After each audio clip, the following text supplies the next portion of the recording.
দিল্লি বিস্ফোরণ কাণ্ডে যে বিস্ফোরক ব্যবহার করা হয়েছিল সেই বিস্ফোরক থেকেই ফের বিস্ফোরণ। এবার বিস্ফোরণে উড়ে গেল পুলিশ স্টেশন। জম্মু কাশ্মীরের নওগাম পুলিশ স্টেশনে মজুত রাখা হয়েছিল উদ্ধার হওয়া বিপুল পরিমাণ বিস্ফোরক। সেই বিস্ফোরক থেকেই শুক্রবার গভীর রাতে বিস্ফোরণ হয়। বিস্ফোরণে কমপক্ষে 7 জনের মৃত্যু হয়েছে, আহত প্রায় 30 জন।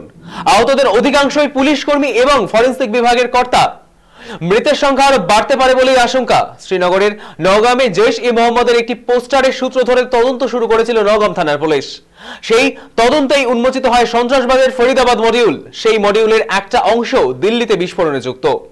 হরিয়ানা এবং উত্তরপ্রদেশ পুলিশের সঙ্গে কাশ্মীর পুলিশের যৌথ অভিযানে মোট 2900 কেজি বিস্ফোরক উদ্ধার করা হয়েছিল। তাতে ছিল বোমা তৈরির মশলা এবং অস্ত্রশস্ত্র। সেই সব বিস্ফোরক পরীক্ষা নিরীক্ষার জন্য কাশ্মীরে নিয়ে যাওয়া হয়, যেহেতু এই থানাতেই প্রথম এফআইআর দায়ের হয়েছিল। শুক্রবার রাতে যখন পুলিশ ও ফরেনসিক টিম এই বিস্ফোরক পরীক্ষা করছিলেন, সেই সময় হঠাৎ ভয়ঙ্কর বিস্ফোরণ হয়। আতঙ্কে চারদিকে ছুটোছুটি শুরু হয়ে যায় থানার ভিতরে। আহত পুলিশ কর্মীদের দ্রুত সেনাবাহিনীর 92 বেস হাসপাতালে ভর্তি করানো হয়। পরে সেখানেই মৃত্যুর কোলে ঢলে পড়েন একাধিক পুলিশ কর্মী। বিস্ফোরণের তীব্রতা এতটাই বেশি ছিল যে সিসিটিভি ফুটেজে দেখা গিয়েছে আশেপাশের বিল্ডিংগুলিও কেঁপে ওঠে। থানা থেকে আগুনের শিখা এবং কালো ধোঁয়া বের হতে দেখা যায়। অনেকের অবস্থা আশঙ্কাজনক। শ্রীনগরের পুলিশ কন্ট্রোল রুমে দেহগুলি নিয়ে যাওয়া হয়েছে। জানা গিয়েছে বিস্ফোরকের কিছু নমুনা সংগ্রহ করে পুলিশ ফরেনসিক ল্যাবে আগেই পাঠানো হয়েছিল, তবে বড় অংশই পুলিশ স্টেশনে রাখা ছিল। সেখান থেকেই বিস্ফোরণ হয়। এই বিস্ফোরণের তীব্রতা এতটাই বেশি ছিল যে 300 ফিট দূরে ছিটকে যায় দেহাংশ। পুলিশ দুটি বিষয় অনুমান করেছে। এক, ম্যাজিস্ট্রেটের উপস্থিতিতে যখন অ্যামোনিয়াম নাইট্রেট সিল করা হচ্ছিল সেখান থেকে কোনো কারণে বিস্ফোরণ হয়।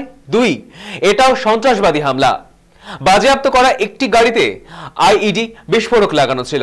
ইতিমধ্যে জৈশ-ই-মোহাম্মদের ছায়া সংগঠন ফ্যাব দায় স্বীকার করেছে, তবে পুলিশ গোটা ঘটনাটি তদন্ত করে দেখছে।